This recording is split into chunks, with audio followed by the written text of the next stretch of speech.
Buen día, el día de hoy mis compañeros Rubén Jiménez, Sonia Ramos y su servidora Daniela Yasmín les vamos a hablar un poco sobre la importancia de la adecuada posología. Siguiente, por favor.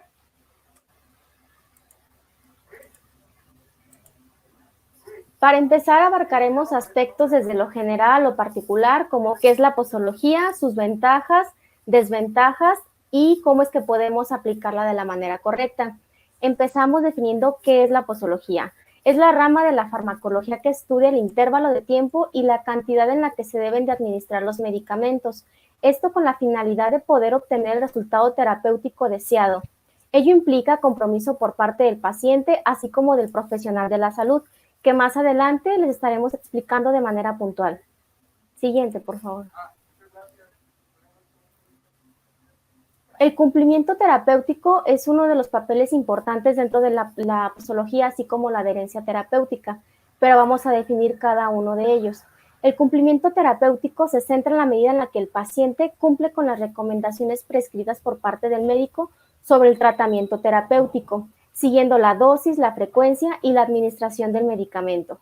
A pesar del énfasis de la importancia del cumplimiento del tratamiento terapéutico, los problemas relacionados a ellos persisten. El disponer de fármacos excelentes y eficaces o prescribir, dispensar y administrar los medicamentos adecuados en los pacientes no sirve de mucho cuando ellos en su tratamiento no los administran de la manera correcta. Es por ello que el cumplimiento farmacoterapéutico constituye uno de los puntos más críticos en la óptima conclusión del tratamiento. El objetivo de los profesionales de la salud, ya sean médicos, enfermeras, farmacéuticos, entre otros, es conseguir de la mejor forma el compromiso de los pacientes a conllevar su tratamiento a fin de obtener la máxima eficacia y un control de la enfermedad. Siguiente, por favor. La adherencia terapéutica se define como el grado en la que la conducta del paciente en relación con la medicación, el seguimiento de una dieta o modificación de hábitos de vida, y corresponde con las recomendaciones acordadas con el profesional sanitario. La adherencia, como diferencia al cumplimiento terapéutico, es que en ella existe consentimiento por parte del paciente y expresa una correcta colaboración activa entre ellos. Esto se centra un poco más hacia los pacientes pediátricos y geriátricos. ¿Qué quiere decir? En este caso, la adherencia terapéutica, como ya lleva un compromiso por parte del paciente, este tipo de pacientes no tienen como ese tipo de conciencia de su enfermedad o de qué pasaría si no llevan un correcto tratamiento. Por eso es de que se debe de enfatizar mucho en ellos para que su tratamiento termine de la mejor forma. Siguiente, por favor. Entre las ventajas que podemos obtener son obtener el resultado esperados del tratamiento, reducir los costos en el sector salud y el sector privado, reducir la resistencia microbiana por un mal uso de los medicamentos. Este tema se ha abordado mucho últimamente, ya que la resistencia antimicrobiana la estamos generando nosotros mismos por un uso irresponsable de los antibióticos por diversos motivos, como que no nos terminamos el tratamiento, nos automedicamos o simplemente lo interrumpimos. Esto conlleva una adaptación por parte de la bacteria hacia dicho antibiótico, lo que conlleva que en la próxima consulta el médico tenga que recetarnos un antibiótico de amplio espectro o más potente. Otra de las ventajas es reducir el daño al organismo del paciente, pues en la mayoría de los fármacos su metabolismo se centra en el hígado y se excreta por el riñón. Y si los consumimos de una manera frecuente al paso del tiempo, lo que podemos causar es un daño crónico en estos organismos. Otra de las ventajas es concluir en tiempo y forma el tratamiento terapéutico. Siguiente, por favor. Ahora hablaremos de la administración correcta de medicamentos. Bueno, principalmente este es un tema que depende de la prescripción médica. Incluso hace parte el servicio farmacéutico, pero para esto dependerá el aporte al uso racional de medicamentos, al desarrollo del servicio farmacéutico y finalmente a la seguridad y bienestar de los pacientes. Esta es una actividad que contribuye a mejorar la calidad de vida de los pacientes. Se debe realizar de una forma precisa y cumpliendo las normas básicas para asegurar que sea de forma correcta. Siguiente, por favor.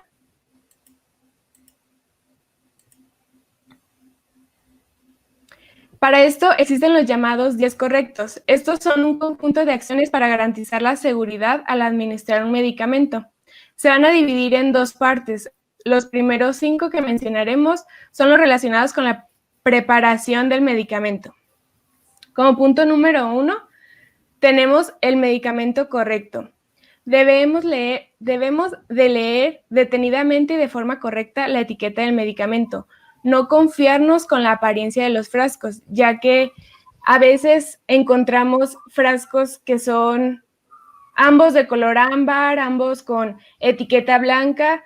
No tomarnos el tiempo necesario para leer y poder administrar correctamente el fármaco. Como punto número 2, tenemos preparar el medicamento. Principalmente debemos de verificar que no esté caduco.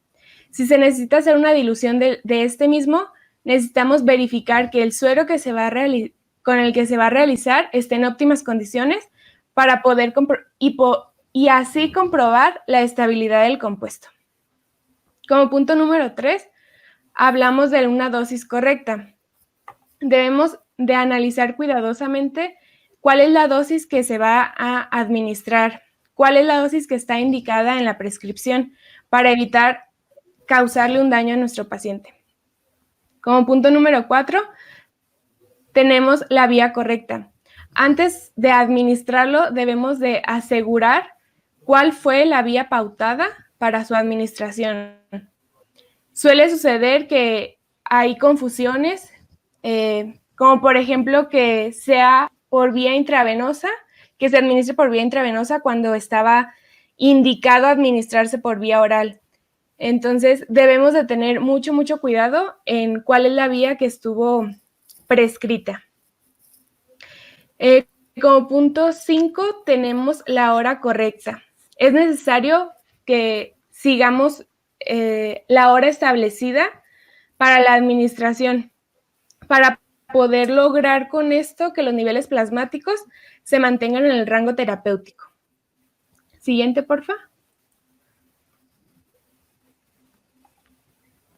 Ahora mencionaremos los 5 correctos en la administración. Como punto número 1, tenemos el paciente correcto. Parece tan obvio decir, administráselo al paciente correcto, pero debemos de tener cuidado, por ejemplo, antes que nada, estos 5 puntos van dirigidos más bien o principalmente cuando el paciente está hospitalizado. Entonces, debemos de tener cuidado con los pacientes que tienen nombre igual o apellido igual, que son, puede darse la circunstancia y se debe prestar mucha atención para evitar el error de administrárselo al paciente erróneo. Como punto número 2, tenemos informar al paciente. No se debe de administrar ningún medicamento sin que el paciente esté consciente de qué es lo que va a tomar, de qué manera y para qué es para lo que le va a servir. Es importante que dejemos claro toda esta información para no crear alguna duda o alguna confusión en el paciente. Debemos informar. Se debe informar al paciente si existe la posibilidad de que tenga algún efecto secundario o alguna reacción adversa. Higiene. Esto es básico. Tenemos que tener muchísimo cuidado de lavarse principalmente las manos antes y después de administrarlo. Como punto 4, tenemos registrar el medicamento. Como ya se los mencionaba, pues es principalmente cuando están hospitalizados. Entonces, por ejemplo, en este caso los enfermeros son los encargados de administrar los medicamentos. Se debe de tener un registro para en el cambio de turno, si ya se le administró un medicamento, el siguiente que llegue, el siguiente enfermero, sepa qué cantidad, qué medicamento y a qué hora se le administró para no administrarlo nuevamente o que no se administre. Como punto 5, tenemos estar enterados de posibles alteraciones. Debemos de verificar que el medicamento esté. Si no es así, debemos acudir nuevamente o hablar nuevamente con el médico para que nos prescriba un nuevo medicamento, ahora sí con un tratamiento adecuado, o ver la posibilidad de obtener el efecto deseado. Siguiente, por favor. Bueno, para la dosificación de un fármaco se toman en cuenta varios factores. Entre los factores que se toman para la dosificación de un fármaco es la patología a tratar. Dependiendo de la patología que se debe de tratar y su gravedad, es la cantidad del fármaco que va a ser administrado al paciente. También se toman en cuenta las dosis habituales que se suelen administrar del fármaco, los cuales son establecidos en ensayos farmacocinéticos y farmacodinámicos. También se toma en cuenta el peso, la edad y estatura y sexo del paciente, así como su estado de salud. Eso también es de vital importancia, ya que si el paciente presenta alguna patología que puede hacer que el fármaco sea absorbido en menor medida o sea eliminado en una menor medida, la concentración plasmática del fármaco se va a elevar llegando a un punto tóxico. Entonces son cosas que se deben de tomar en cuenta para la dosificación del fármaco. Bueno, como lo mencioné anteriormente, para que haya una dosis establecida de cada fármaco, se hacen ensayos farmacocinéticos y farmacodinámicos. En ellos se estudia la biodisponibilidad del fármaco en sangre, la excreción por la orina, que es muy importante, la unión a proteínas del fármaco, la depuración, o sea, la eliminación del fármaco que tiene, el volumen de distribución, que es la cantidad y cuánto tiempo tarda en llegar a los órganos, la vida media del fármaco, las concentraciones eficaces y las concentraciones tóxicas.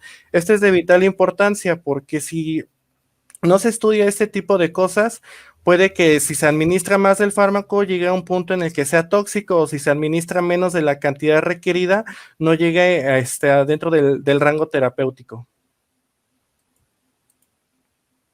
Bueno, entre los tipos de dosis encontramos lo que es la dosis diaria, que es el tipo de dosis que normalmente se establece, que es en un periodo de 24 horas y se divide ya sea en 8 o 12 horas. Tenemos lo que es la dosis óptima, que se administra una sola dosis, que sirve para tratar la afección. Por ejemplo, un dolor de cabeza, se toma una tableta y no se vuelve a tomar otra dosis y con eso se alivia la afección. La dosis de inicio también sirve para cuando un fármaco puede presentar efectos adversos, se inicia con una dosis pequeña para que el paciente se adapte y dicha dosis se va incrementando con el tiempo hasta llegar a un rango óptimo para su efecto terapéutico.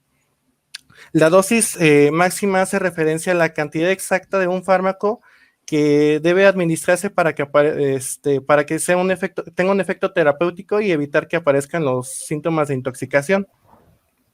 Bien, para el régimen de dosificación, este tiene como objetivo principal lograr que el paciente reciba la dosis exacta del fármaco que necesita para su tratamiento. Esto sin llegar a que el fármaco te llegue a una dosis tóxica o una dosis en la cual no tenga un efecto terapéutico. Por ejemplo, en esta gráfica pues tenemos una línea donde marca el nivel efectivo, donde está la dosis número 2, que vendría siendo la dosis intermedia, donde tendría que estar la concentración plasmática del fármaco, y en la dosis grande podría ser cuando ya llega a un efecto tóxico. Por el contrario, la línea 3 es cuando no tiene un efecto terapéutico, ¿no? Entonces tenemos que el régimen de dosificación sirve para que el fármaco llegue a una concentración plasmática con un efecto terapéutico. Por ejemplo, en esta gráfica tenemos por un lado el efecto del fármaco y su concentración plasmática, y por el lado contrario tenemos el tiempo. Tenemos una curva que cuando el paciente toma un medicamento, inicia desde abajo su concentración hasta llegar a un efecto, a su efecto máximo terapéutico. Durante este lapso en el cual el paciente tiene una concentración o ya tiene el fármaco en su sangre, pero todavía no muestra un efecto terapéutico, se llama llamar periodo de retraso o periodo de latencia. Posteriormente inicia el efecto terapéutico llegando a su efecto máximo. Como podemos ver, posteriormente esta curva va cayendo y es cuando nuevamente el paciente tiene que administrarse otra dosis del fármaco para que el fármaco siga en su nivel efectivo. Si el paciente no se administra la dosis, va a llegar a un punto en el que va a seguir decayendo y nuevamente va a tener que tomar una dosis para que llegue al efecto terapéutico. Por el contrario, si el paciente toma su dosis antes de tiempo, se va a elevar la cantidad de sangre, la cantidad del fármaco en sangre, pudiendo llegar a un efecto tóxico. Esto se llama ventana terapéutica y cada fármaco y cada principio activo tiene su propia ventana, las cuales pueden ser muy estrechas o muy amplias. Es por eso que algunos fármacos se tienen que vigilar estrictamente cuando tienen una ventana terapéutica muy estrecha entre el efecto terapéutico y un efecto tóxico o un efecto no terapéutico. Bueno, y aquí principalmente recae cuando los pacientes están tomando el medicamento, por ejemplo, si te toca cada 8 horas, pero te saltas una de esas dosis, es cuando deja de hacer el efecto, entonces tú ya le estás dando como ese reposo, pero no estás permitiendo que el efecto sea constante. Por eso es importante de que tengas tus horarios establecidos y que respetes cada uno de ellos. Así es de vital importancia tomar en cuenta este tipo de gráficas porque pues como tú lo mencionas, si el paciente no tiene una constancia en su tratamiento, pues no va a tener un alivio en su afección, ¿no? Bueno, dentro de estos regímenes podemos encontrar el régimen de dosis única, que es un régimen que se hace para cuando se administra una única dosis al paciente. También tenemos el régimen de dosis múltiples, que es cuando se administran varias dosis en un intervalo de tiempo al paciente. Un régimen de difusión continua, que es cuando continuamente se le está administrando al paciente y por lo regular no suele ser en un periodo mayor a 24 horas. También tenemos el régimen de infusión intermitente, en el cual pues se administra el fármaco al paciente en cantidades pequeñas y pues, normalmente no es en un tiempo mayor a 2 o 4 horas. Bueno, hablando ahora de los errores de medicación.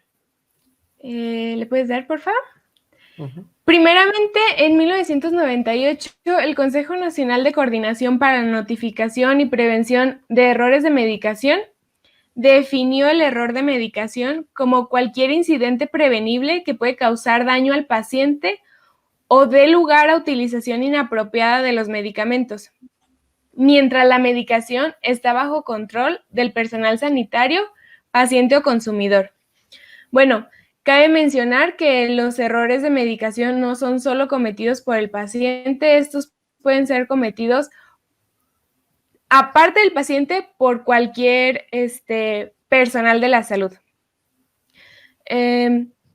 Los errores de medicación comienzan desde el instante en el que el médico realiza la prescripción, cuando se entrega y al momento en el que el paciente toma los medicamentos. Al cometer un error, estamos provocando que el tratamiento no sea eficaz y podemos llegar a provocar que la afección se agrave. ¿Le puedes dar, por favor? La OMS divide en 4 pilares el origen de los errores de medicación. Como primero tenemos a los pacientes. Estos son frecuentes que no sepan bien cómo utilizar el medicamento, cómo administrarlo. Algunas veces puede ser por falta de información o incluso por alguna confusión. Otra de las veces el error en la información es porque los envases no son un tanto amigables ni tienen la información con una terminología tan entendible para el paciente. Otro de los pilares son los medicamentos, ya que la mayoría de las ocasiones son demasiado complejos desde su nombre, lo cual no va a facilitar la pronunciación del mismo para el paciente. Muchas de las ocasiones el error ocurre al dispensar el medicamento, ya que hay ciertos medicamentos que tienen nombres similares. Entonces, esto puede generar una confusión al momento de el paciente asistir y decir, quiero tal medicamento, que exista la confusión o que él lo diga mal o que el farmacéutico que va a dispensarlo lo entienda o le dé otro por error. Hablando ahora de los profesionales de la salud. Algunas veces al momento de prescribir, cuando dispensan o cuando se administran los medicamentos, lo hacen de una manera no tan precisa, lo cual puede provocar un error. Una manera de disminuir esto sería primero realizar una prescripción electrónica.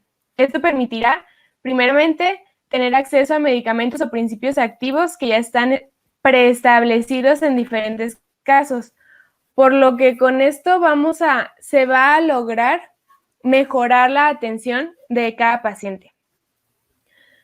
Hablamos de los sistemas de gestión y acceso a la medicación.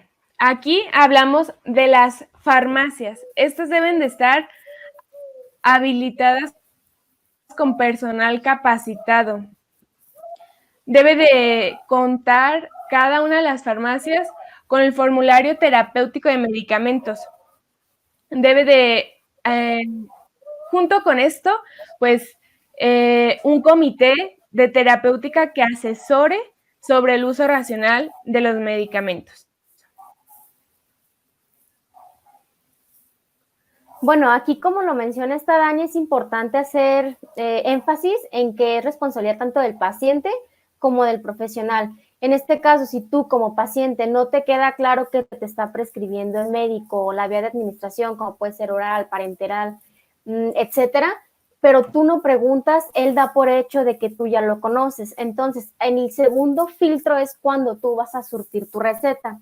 Aquí es obligación del farmacéutico preguntarte si te quedó claro cómo es que lo vas a administrar. Por ejemplo, hay medicamentos que tú puedes administrarlos si son vía oral, que sea con leche, con agua, con jugo, antes de un alimento, después de un alimento, etcétera. Pero todo ese tipo de información se la tiene que brindar el profesional de la salud hacia el paciente y viceversa. Si no te quedó claro, tú también como hacer un poquito más de énfasis en cómo es que tienes que hacer tu dosis, porque muchas de las ocasiones, si tú no lo tomas como tiene que ser o si no sabes de los efectos adversos que puedan ejercer cada medicamento, tú das por hecho de que no te está haciendo el efecto y es cuando suspendes el tratamiento porque piensas que lejos de que te esté beneficiando, te está haciendo como algún tipo de perjuicio, pero más que nada es por eso, porque no estás informado sobre cómo va a ser este comportamiento del medicamento dentro de tu organismo.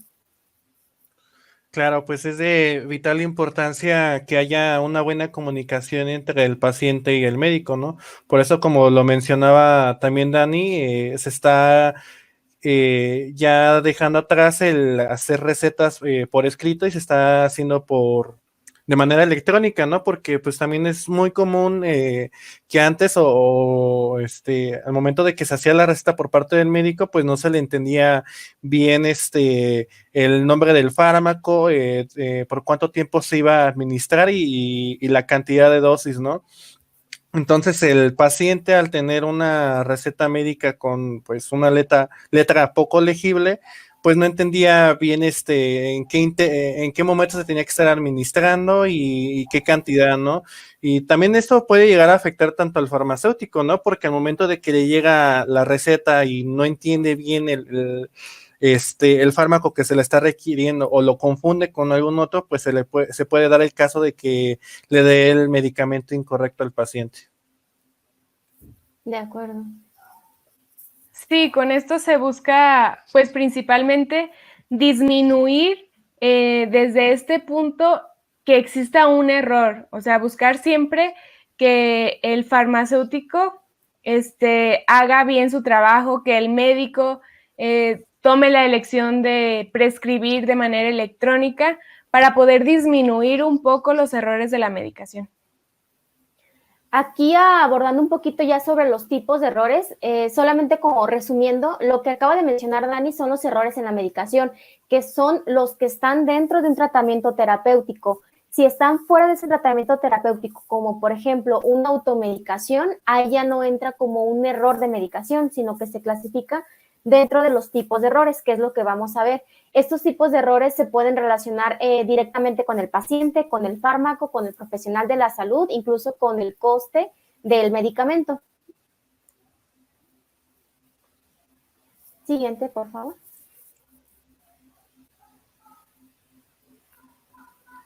Bueno, hablando primeramente de las razones relacionadas con el paciente.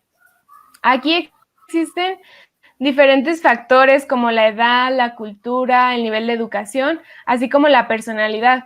Todos estos factores pueden condicionar el resultado del tratamiento. Algunos de los tipos de errores son que el paciente tome de forma incorrecta el medicamento, que se consumen fármacos que ya caducaron, que no se tiene el cuidado de verificar la fecha de caducidad de cada fármaco, o incluso que la respuesta terapéutica del medicamento sea retrasada. Así es, en el caso de que el paciente tome de forma incorrecta los medicamentos, es como se había mencionado anteriormente, ¿no? Que pues no hay una buena comunicación entre el médico y paciente, o el paciente pues no tiene el conocimiento de cuál es la forma correcta de administrarse el fármaco. En el caso de fármacos que ya caducaron, pues todos sabemos que es muy común que pues el paciente cuando no toma su medicamento de la forma correcta puede que le queden dosis, ¿no? Del fármaco y lo almacena y si no lo almacena de una manera correcta, porque recordemos que los fármacos deben de estar almacenados a cierta temperatura y que no sea en un lugar muy húmedo. Entonces, si el paciente no los, ¿cómo se dice? ¿Almacena? Los almacena de manera correcta, pues estos fármacos van a perder potencia o si ya tiene mucho tiempo de tenerlos, pues van a caducar, ¿no? En el caso Bueno, de la... y ¿sí? perdón, Rubén, que te interrumpa. Aquí también es importante, como otros de mis compañeros que ya han mencionado en videos anteriores, que se tienen que desechar los medicamentos. ¿Qué quiere decir? Si te están dando un tratamiento para 7 días de cada 8 horas de un antibiótico, pero tú no te lo terminas, ¿por qué? Porque se te olvidó, porque no te lo tomaste a tus horas, simplemente porque lo suspendiste. Lo que suele pasar es de que cuando hay una automedicación, pues tú ya tienes que, pues la amoxicilina, la clindamicina, alguno de este tipo de medicamentos y tú los vuelves a administrar. Pero desde ahí está un error, porque en primera no tienes que automedicarte y en segunda, no tienes por qué almacenar esos medicamentos. Por eso en las farmacias existen lo que son los desechos de medicamentos tal cual para evitar este tipo de, ya sea contaminación por tirarlos en un mal lugar, un lugar donde no tiene que, y otro que sea por administrarte un medicamento que no está dentro de tu tratamiento. Es correcto. Bueno, y dentro de la respuesta terapéutica retrasada, eso también es de mucha importancia porque pues si el paciente, volviendo a lo mismo, no respeta los tiempos, los intervalos de tiempo entre cada dosis, pues no va a tener un efecto terapéutico deseado. Entonces, al momento de que el paciente vuelva a ir con el médico y le digas, ¿sabe qué? Pues todavía sigo teniendo este dolor, esta afección, pues el médico va a interpretar que el medicamento que le recetó, pues no le está sirviendo, entonces le va a recetar un fármaco pues más fuerte, ¿no? El cual pues puede ser es totalmente innecesario y puede ser muy agresivo al paciente, pues presentándose diversos efectos adversos. Es correcto, por eso, como lo mencionábamos anteriormente, es importante que se tenga muchísima atención en el horario establecido por el médico, seguirlo al pie de la letra y si se suspende, pues no retomarlo sin asistir nuevamente al médico, porque pues esto va a provocar que sea de forma retrasada y pues crear confusiones como ya lo mencionaba mi compañero Rubén, que pues va a ocasionar que el médico recete uno de amplio espectro, entonces pues evitar todas estas cositas. Incluso aquí entra pacientes que ya tienen como que una idea, por ejemplo, de que ellos piensan que no han sido tratados de la mejor forma. de que dicen, no, es que pues yo tengo tal síntoma, tal y tal síntoma, entonces yo tengo esto. Y cuando van con el médico que les está recetando para otro tipo de enfermedad, ellos piensan que no están siendo tratados de la manera correcta y es cuando empiezan a alterar incluso sus síntomas o los efectos que están teniendo para que les den lo que ellos quieren que les den. Así es, o simplemente pues el paciente tiene una actitud despreocupada por su salud, ¿no? Y pues si no se preocupa por su propia salud, pues no va a estar respetando las indicaciones del médico, ¿no? Sí, de acuerdo. Bueno, ahora hablando de las razones relacionadas con el fármaco. Aquí tenemos las reacciones adversas al medicamento, que son las RAM, características del principio activo y el coste. Uno de los tipos de errores dentro de este es que el fármaco pierda su potencia por ser almacenado de forma incorrecta. Así es, eso no solamente se puede dar por parte del paciente, sino en una farmacia, si los farmacéuticos no almacenan y no respetan las normas establecidas, pues el fármaco pues va a llegar a un punto en el que va a perder una potencia y pues no va a ser efectivo en el tratamiento del paciente, ¿no? Como lo mencionaba también Dani, pues el coste, hay fármacos que pues van desde los 4,000, 6,000 o hasta 10,000, 100,000 pesos, ¿no? Entonces, muchas personas no tienen la solvencia o la economía para tratar pues su afección, ¿no? Entonces, muchas veces no inician o no terminan sus tratamientos. Algo que aquí cabe resaltar en las características del principio activo son características organolépticas. ¿Qué quiere decir? Características como su color, su olor, su sabor. Entonces, por eso es importante que si tú vas al médico y te da la opción de que qué es lo que prefiere, quizá una vía parenteral o una vía oral, tú decidas lo que va a ser más cómodo para ti, porque si a lo mejor tú no puedes pasar lo que es la tableta, la cápsula, y tú lo que haces es como molerla, tú desde ahí estás alterando las características del medicamento tal cual, entonces no está llegando a estómago, a torrente sanguíneo como realmente está hecho esa forma farmacéutica. Entonces, por eso aquí es importante la comunicación con el médico para decirle, bueno, yo prefiero tal vía de administración, y si el medicamento está disponible para ese tipo de vía de administración, pues que se te pueda recetar de la manera que tú lo quieres. De igual forma, es importante que aquí el médico te esté dando a ti como paciente características farmacocinéticas y farmacodinámicas. ¿Esto qué quiere decir? Farmacocinéticas es de cómo se va a comportar el medicamento dentro de tu organismo, y las farmacodinámicas, cómo tu organismo responde ante él. Entonces, si él te está advirtiendo de que su efecto va a ser un poquito prolongado, tú ya sabes que si no te está haciendo el efecto a las 24 horas, 72 horas, tú sabes que es normal y sigues tu tratamiento de la manera adecuada. Pero si en cambio él te está diciendo o no te da ninguna información, tú das por hecho de que ese medicamento no está funcionando como tú quieres o como tú esperabas, y es por eso que decides pausarlo. Así es, y dentro de eso también entran lo que son las reacciones adversas. El médico también debe de mencionar al paciente que pues el fármaco puede ser que te cause mareos, taquicardia, hipertensión, dolor de cabeza. Entonces también son cosas que se deben de tomar en cuenta, porque pues si al paciente le está causando dicho efecto adverso en el medicamento, pues puede ser que también deje su tratamiento por dicho efecto. Entonces también ahí entra la comunicación entre el paciente y el médico. El paciente también debe de hablar con el médico. ¿Sabe qué? Este fármaco pues sí me está sirviendo, pero me está causando también este efecto. Y ahí es donde también entra el médico, que debe de tener una empatía por parte al paciente y recetarle algún otro medicamento similar que pues también tenga el efecto terapéutico deseado, pero pues no le cause el efecto adverso. Sí, es importante siempre buscar tener esa relación correcta con el médico, comunicación de cualquier cosita, o sea, no dar por sentado las cosas, no decir, bueno, pues a lo mejor es normal, bueno, pues a lo mejor no me pasa nada, siempre tratar de tener esa buena comunicación paciente-médico. En las razones relacionadas con la patología del paciente, aquí, como ya muchos conocemos, hay pacientes que tienen enfermedades crónicas. Pueden ser enfermedades ya literales de por vida, como pues lo es la diabetes, la hipertensión, o pueden ser enfermedades que incluso duren algunos años, pero por la frecuencia de que es tomarse tal medicamento a tal hora, no sé, todos los días a las 9 de la mañana te tomas tu tableta.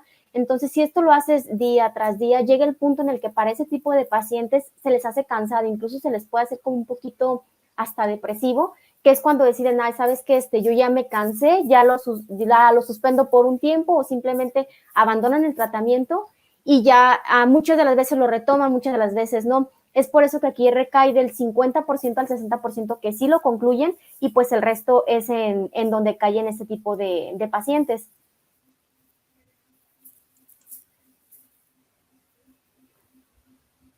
Bueno, por último, las razones relacionadas con el profesional sanitario. La inexistencia de una comunicación efectiva entre paciente y médico es uno de los principales factores del abandono del tratamiento terapéutico. Como ya lo hemos mencionado a lo largo de esta pequeña plática, debemos de siempre buscar que exista esa buena y correcta comunicación paciente-médico. Alguno de los errores dentro de es que se recete una dosis o incluso un medicamento erróneo, que el farmacéutico dispense el fármaco o dosis equivocados, o incluso que se administre el medicamento a un paciente equivocado. Así es, y no solamente aquí entra la buena comunicación entre el paciente y médico, sino también entre el médico, el farmacéutico y los enfermeros, ¿no? Porque son los que están de primera mano, tienen el contacto con el paciente. Entonces, si no hay una buena comunicación entre ellos, puede ser que se equivoquen al momento de administrar las dosis o el fármaco que necesita el paciente. Aquí es importante también tomar en cuenta, ya como una conclusión, es que en la postología no nada más abarca lo que viene siendo pues la dosis correcta, sino que es una dosis y una administración adecuada, y es responsabilidad de ambas partes, tanto de paciente como de profesionales de la salud. También es importante tener la consideración cuando son personas mayores, nosotros podemos apoyarlas. ¿Qué quiere decir? A lo mejor poderles facilitar esta administración. Hay medicamentos que tienen algún tipo de color en específico. Entonces, cuando son pacientes geriátricos, normalmente su receta tiende a ser un poquito más extensa. Es por ello que tienen 10, 12 medicamentos, y una parte importante sería de nosotros ayudarles a estarles anotando, estarles recordando, incluso estárselos dando nosotros mismos, para que a ellos no se les olvide, porque pues el daño que se le está haciendo al organismo, por tanto, por el medicamento que están administrando, es un poco fuerte. Entonces, más aparte, estar prolongando este tiempo, lo que se busca es reducir este daño.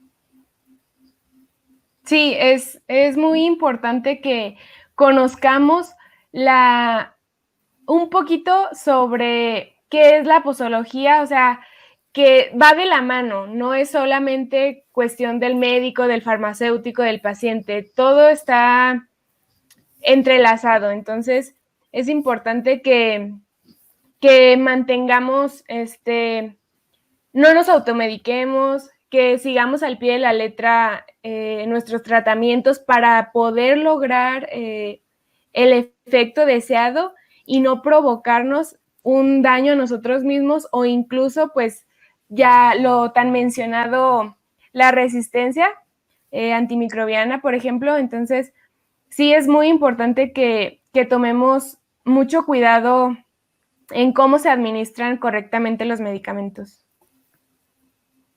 Así es.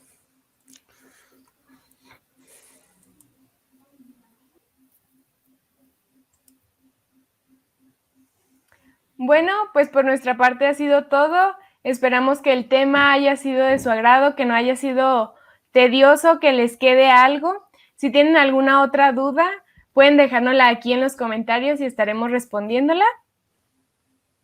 Así es, por esa parte, pues quedamos a su servicio. Su servidor Rubén Jiménez, Daniela Yasmín Guzmán y Sonia Ramos Guzmán. Adiós. Bye.